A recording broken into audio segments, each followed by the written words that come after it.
Okay, I want to move it along a little bit. If we talk about the bike, as Lance Armstrong said, it's not about the bike, but we do need to talk about the bike. So if we talk about bikes, I mean, another piece of the puzzle that's changing quite a lot, but stays the same so much. So you're going to ride the Cape Town Cycle Tour. What do you need to think about? You're getting a bike. Does it need to be a certain size for you? I mean, obviously each brand makes a certain size, so you can pretty much draw a table from the internet and say what size you must get. And after that, I always say a bad bike with a good fit is better than a good bike with a bad fit. So, yeah, definitely. And that's where you come in. Is you see a lot of bike fits. So what would be something standing out for the layman out there, what they should think about? Yeah, I think it depends on your level, obviously, and what your goal is. I mean, typically for a race like Cycle Tour, you'd probably want a road bike because that's going to be the fastest. It's going to be the gearing and the design of the bike and everything's going to be most applicable for that type of race. A gravel bike is a great option if you want versatility. So you can still put slicks on and they can go pretty fast, but typically your gearing will always be an issue, especially if once you go to above a certain speed, you just don't have the gears. But back to the road bike, yeah, I mean, the main thing is obviously an aero bike is probably the right choice. So one which has the best aerodynamic properties. They don't even have to be expensive, but you don't have to buy the top end everything. Just a bike that is more suited to going fast. Make sure the size is right. I mean, most bike shops these days will have their own bike fitting sort of software or sizing. You can also get a bike sizing done, like for example with us, before you even buy the bike. We can tell you what size you should get. Obviously, then make sure it's fitted correctly and appropriate for your level. Most people you see a lot of corporate guys buying very top-end bikes, but the setup is completely wrong and they look like a prawn, because their back is so curved, trying to reach the handlebar. So make sure the fit is appropriate and comfortable. And once you're comfortable and know the fit's right, then you can always start to make it more aggressive, more aerodynamic as your training status improves and your musculoskeletal system is more adapted to the position you're riding in. And then from there, just essentially ride your bike, eh? I mean, like, build up a load consistently, as we said, don't go from 0 to 100. But a bike fit's definitely a mandatory step to make sure you're comfortable. And then from there, the basics, helmets, shoes, definitely get cleats. Yeah. They're just faster. I know there's some people who say you can ride with flats and then that's the same speed, but I think no one's done a long race telling me the same thing. Get cleats, get familiar with those, get a helmet, obviously, get some cool shades because that's a free 20 minutes, easily.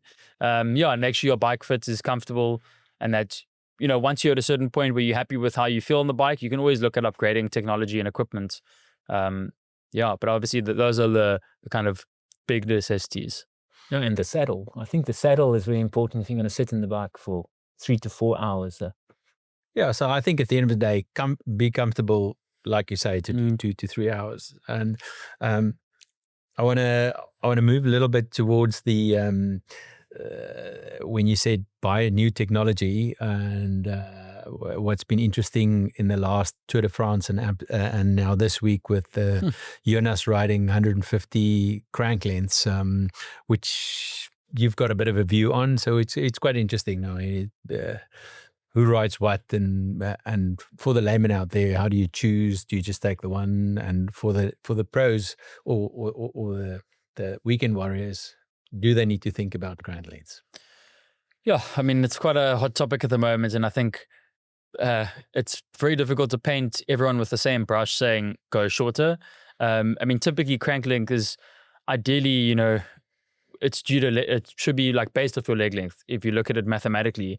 Obviously, in terms of practicality, that's not always correct. The reason why pros are going shorter on the crank length, I mean, I'm not in a World Tour team, but I mean, I'm pretty certain we could always ask them as well, is because, I mean, the speed in the professional peloton is increasing rapidly. Mainly due to aerodynamics. So riders are riding much more aggressive positions. And to do that, when you're riding in a more aggressive position, your hip angle closes. So if you have a certain crank length, say 170, and you reach the top of the pedal stroke here, if you go to a 160, your leg will be here, and that'll open this hip angle. And that's obviously really important because you can't sustain and produce power with a very closed or flexed hip.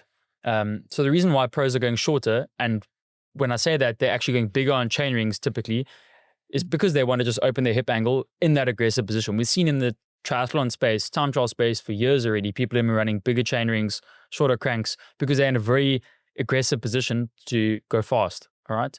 Obviously, for the recreational person, we're going significantly slower than professionals. So the way you pedal and produce force and the speed you produce it at is very different, which changes.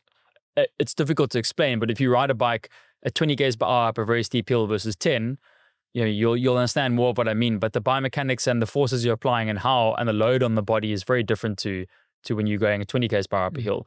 So the speed difference is very important. Typically, recreational people are much more relaxed in their position.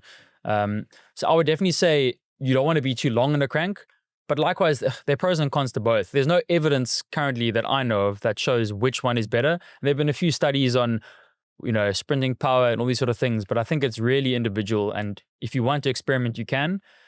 But of course, there are going to be compromises. So in some situations, you might find it's more comfortable. Others, you may not. So I would, before spending money, maybe just really think about your current setup. If you may be a very short individual and you're riding 175 cranks, going shorter is probably going to be better because you have shorter legs. But I wouldn't just do it because you see the top pros doing it. I would really think logically about, is this a limiting factor? Some things you can think about when you are riding, if your cranks are too long, you struggle to reach a high cadence, and that could be to a few factors. You get hip flexor pain or discomfort, and you find you need to stand a lot. So I think if you kind of have those three factors and you find you can't really produce good power under fatigue, and you tend towards a very low cadence, crank length could be an issue, but there are also other factors with that in terms of your own biomechanics or setup that could be incorrect. So I would just would be careful to spend a lot of money on something like that just off the bat. But it is very interesting to see, to be honest. When I saw the 150 cranks, I was very surprised. But let's see how that translates into performance. I mean, Jonas was riding 172.5 for a long time. He won Tour de France's, yes, with 172.5. So, I don't think there's any aspect of crank length which is right or wrong. As I said, I think it really depends on the situation, what you're looking for when you're set up, and what you want to improve or work on. And if that takes away, by changing cranks, does that take away from your existing level or what you're good at or not? And does it improve that or not? And I think that's what you need to look at before you consider just changing cranks. Yeah.